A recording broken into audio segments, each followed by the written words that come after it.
If you have one of these Honda Ridgelines, you know they're great cars, but they come with terrible cup holders.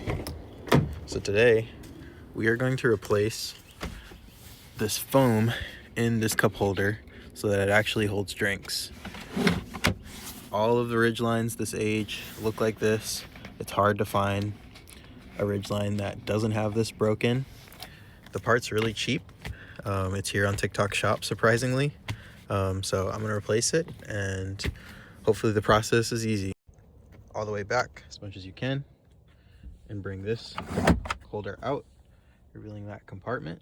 We're underneath the cup holder, and we want to get to those two screws on each side, and then there's supposed to be a couple more screws under here that we're able to get to after we take that off. This is the part that is stopping this from rolling forward, so that's why we want to get it off. So what you have to do is you're gonna, this little lip is what stops it from going forward. So when it's further back, you're gonna have to pry this up with the screwdriver. So you'll lift this, and you might get one side. If you get one side, then just pull it over to the other side and it'll pop out. And then squeeze the back and push it forward and it'll slide forward. So that's where we are now. So we've unclipped it, so it'll go all the way forward now to the dash. And we can access those two screws that we were trying to get earlier.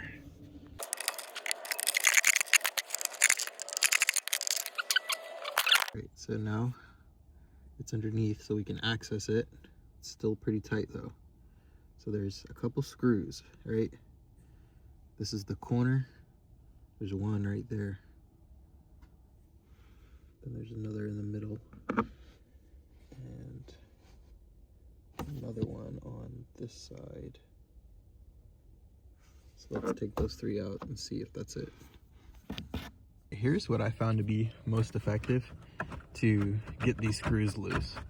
So you want to take your phone and put the flash on and take your screwdriver in another hand if you don't have help, and locate the screw with your camera.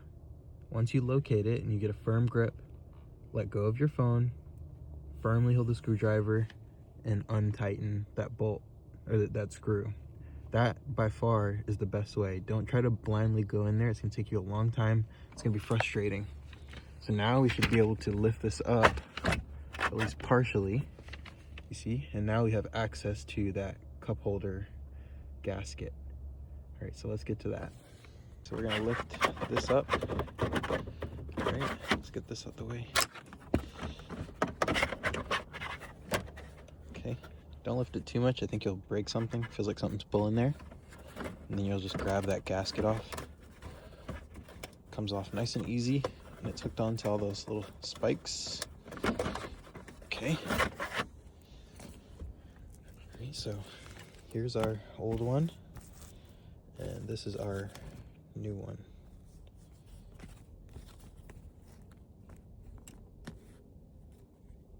Alright, I got the new piece put in. And as long as all your spikes are in all these holes, it's going to line up perfectly. And once we tighten these screws back down, that's what's going to make sure it stays in place. So make sure those are all lined up, because once you tighten it down, it's tightened down. It's not going anywhere. This is how it looks after I've placed it down, before I've tightened it. So I'm just kind of checking to make sure everything is in place. Everything's firm. Got all my screws back in. Once you do that, your cup holder is still going to be pushed out to here. Honestly, just take it and, you know, slam it back, and it'll click back into place, because those hooks are going to slide past, and then once you try to pull it again, it won't go anymore. Just when you're lifting this up and you're replacing that gasket, that's when you don't want to put too much pressure, because you might break some clips back here. Again, this gasket is by Cross Design Motor. It was super affordable. It took me about 30 minutes to do the whole process. It's a little awkward getting under there, but I didn't have to take my whole center console apart, so that's great. And now my cup holder is repaired. which is awesome, and it's a lot cleaner. I mean, this is from the previous owner. It's got some wear on it for sure. Great. Side note, so the replacement will only fit for the first generation Ridgeline, which is up until 2014. It's by Cross Design Motor. The link's below, and follow me for more tips.